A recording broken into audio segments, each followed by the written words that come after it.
Okay, after rebooting the system and reactivating the virtual environment, I'm actually able to use Mojo. If I type in Mojo -- version, I get the current version. Now the question is, how do we create an executable Mojo example like the Hello World example that we are all familiar with? And here is how I did that.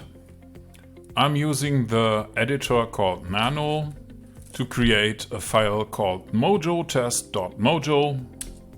And this file actually contains 2 lines.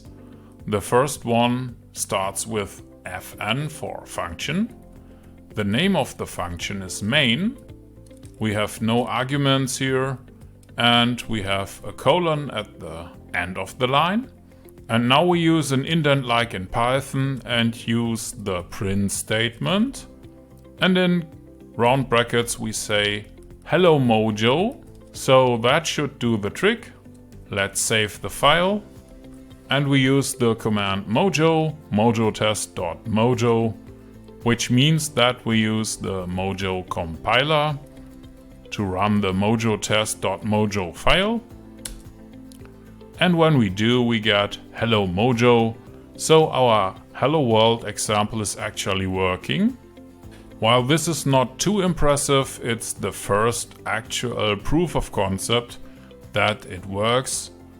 The installation was successful. So from now on we can go on with the course and create more files.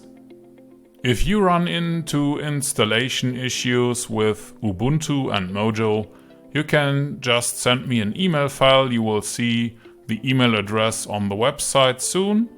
For now I say thank you for watching and I will see you in the next video.